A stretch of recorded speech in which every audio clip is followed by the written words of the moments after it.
আমার সঙ্গে এই মুহূর্তে রয়েছেন রাজীব ব্যানার্জি, টিএমসি নেতা, এবারও প্রার্থী হয়েছিলেন।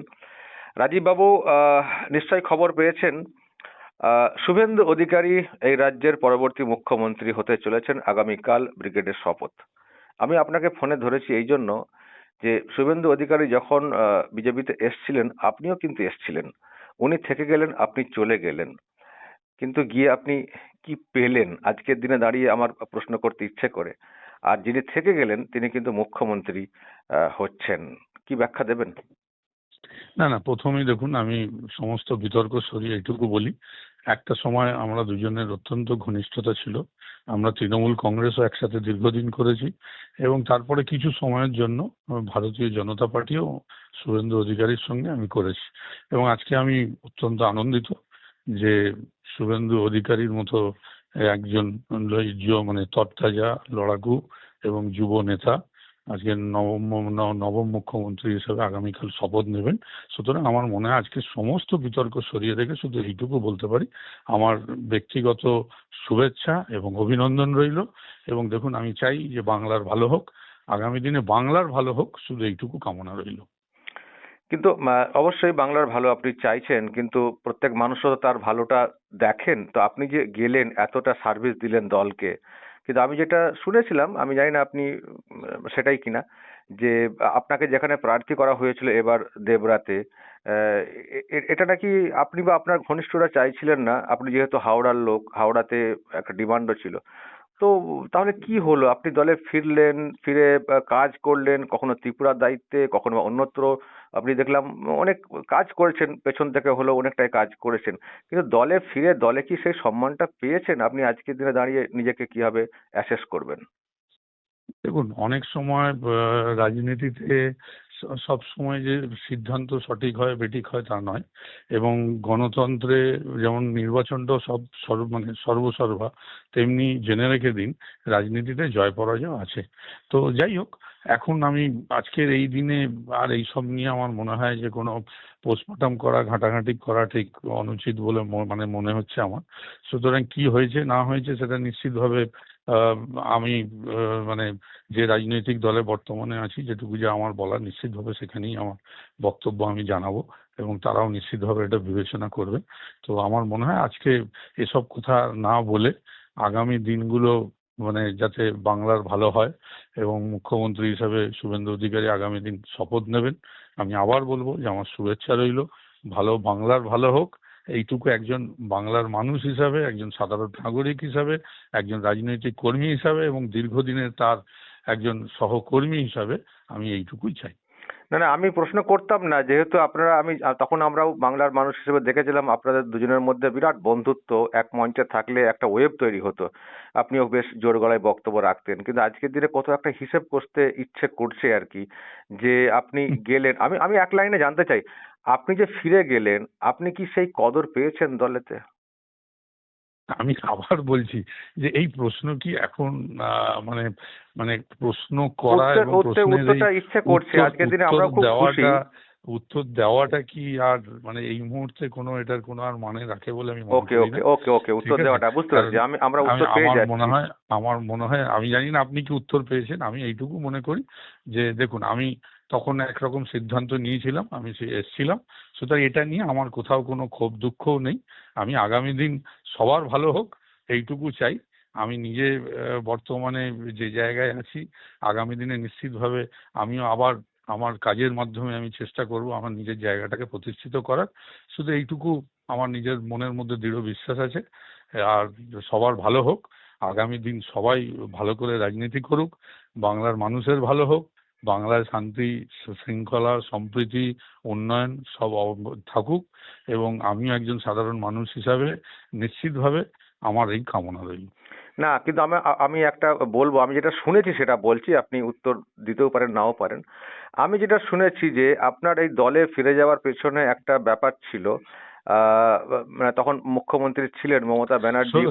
শফিকুল্লাহ, আমি হ্যাঁ। বলবো এসব এসব প্রশ্ন ছেড়ে না দিন। না না, আমি আমি এগুলো বলছি যে এগুলো আপনার এগুলো এগেনস্টে এগুলোর তদন্ত প্রশ্ন হবে, একটা না না ব্ল্যাকমেল না, টাইপের যেন শফিকুল্লাহ, হয়েছিল। আপনাকে আমি এইটুকু বলতে পারি যে তদন্ত যাই হোক, আপনি নিশ্চিতভাবে জানেন যে সুপ্রিম কোর্ট পর্যন্ত, হাইকোর্ট তো রায় দিয়েই ছিল, হাইকোর্ট একদম ক্লিন চিট দিয়েছিল, আপনারা জানেন যে এই নিয়ে যে যে বিষয়টা আপনি অবতারণা করছেন, খোঁজ নিয়ে দেখুন হাইকোর্টের সিঙ্গেল বেঞ্চ, হাইকোর্টের ডিভিশন বেঞ্চ, তারা একদম আসলে ক্লিন এনারা চিট তো দিয়েছিল। হাইকোর্ট না ডিভিশন আমি না। বলে শেষ করতে দিন। হাইকোর্টের ডিভিশন বেঞ্চ ক্লিন চিট দিয়েছিল, সেটা আবার চ্যালেঞ্জ করে সুপ্রিম কোর্টে যাওয়া ছিল এবং সুপ্রিম কোর্টের সঙ্গে সঙ্গে সেটাকে বলেছিল যে এর মধ্যে কোথাও কোনো সমস্যা নেই। না, সুতরাং এই যে আমার মনে হয় ব্ল্যাকমেল এই করা, জিনিসের হ্যারাস করতে তো কিছুই লাগে না। হ্যারাস করার আমি শুনেছি কটা, আমি জানতে চাইছি যে এই হ্যারাস করা অহেতুক, আর তখনও বিজেপি দলটা একটু অগোছালো হয়েও গেছিল, সেই জায়গা থেকে যেন কোথাও একটা চাপে পড়ে আপনি গিয়েছিলেন, এটা কিন্তু মার্কেটে কেউ কেউ বলে থাকেন। আমি সেই না না, জন্যই সেটা কথাটা মার্কেটে কি রটে আর বাস্তব কি সেটা ছেড়ে দিন। আমার মনে হয় যে এই নিয়ে আজকের দিনে আমি কোথাও আমার কোনো ক্ষোভ দুঃখ নেই, কোনো কিচ্ছু নেই। কারোর ভালো হলে নিশ্চিতভাবে আমার মনটাও ভালো হয়, তার জন্য আমার কোনো হিংসা হয় না। সুতরাং আমার মনে হয় সবার ভালো হোক।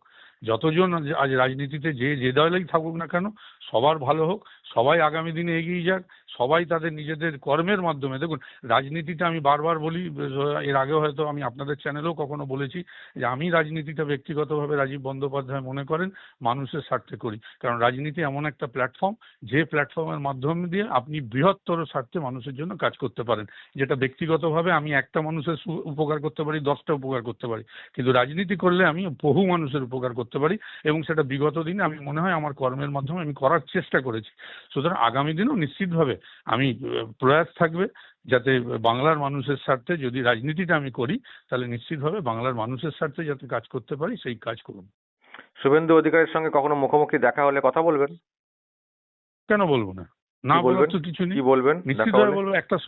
একটা সময় এত দিন কথা বলেছি, দিনের পর দিন ক্যাবিনেট মিটিং করেছি, দিনের পর দিন সভা সমিতি করেছি, দিনের পর দিন উনি অনেকগুলো জেলার দায়িত্বে ছিলেন, আমিও কয়েকটা জেলার দায়িত্বে ছিলাম, একসাথে আমরা এক হোটেলে ছিলাম, আমরা রাত কাটিয়েছি, খেয়েছি।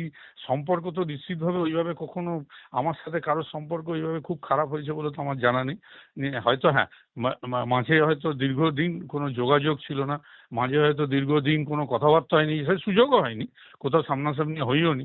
যদি কখনো কোনোদিনও সামনাসামনি হয়, নিশ্চিতভাবে একজন বন্ধু হিসাবে, একজন সতীর্থ হিসাবে, একজন সহকর্মী, পুরোনো দিনের সহকর্মী হিসাবে নিশ্চিতভাবে আমি তো অন্তত মুখ ঘুরিয়ে চলে যাওয়ার লোক নই। আমি শেষ একটা প্রশ্ন আপনাকে করতে চাই। আপনি যেহেতু বন্ধু ওনাকে ভালো করে চেনেন, অ্যাজ এ চিফ মিনিস্টার, মুখ্যমন্ত্রী হিসেবে আপনার কতটা ভরসা ওনার প্রতি, মানে রাজ্য চালানোর ক্ষেত্রে? দেখুন, এটা ঠিক, ওরও প্রশাসনিক অভিজ্ঞতা আছে, এ বিষয়ে কোথাও কোনো সন্দেহ নেই। ও এর আগেও অনেকগুলো কর্পোরেশনের দায়িত্ব সামলেছে, অনেকগুলো নিগমের দায়িত্ব সামলেছে, তারপরে পরিবহন দপ্তরের মতো দপ্তর সামলেছে, এবং অন্যান্য আরও রাজ্য সরকারের বড় বড় দপ্তর সে সামলেছে। তার প্রশাসনিক অভিজ্ঞতা আছে, নিশ্চিতভাবে তার প্রশাসনিক অভিজ্ঞতা আছে, এবং সেই প্রশাসনিক অভিজ্ঞতা থেকে আমার মনে হয়, এবং দীর্ঘদিন ধরে ও তো দেখুন রাজনীতির সঙ্গেও যুক্ত, আমাদের মুখ্যমন্ত্রী মানে মমতাদির সাথেও ওনার ভালো সম্পর্ক ছিল। যখন উনি এমপি ছিলেন আমিও দেখেছি দীর্ঘদিন ধরে তিনি নবান্ন রাইটার্সে আসতেন, মমতাদির সাথেও দীর্ঘক্ষণ সময় কাটাতেন। সুতরাং প্রশাসনিকভাবে ও অনেক অভিজ্ঞ, এবং আমার দৃঢ় ধারণা সেই প্রশাসনিক অভিজ্ঞতা ও আগামী দিনে কাজে লাগাবে। ওকে, অসংখ্য ধন্যবাদ ফোন লাইনে থাকার জন্য। আপনাকেও ধন্যবাদ।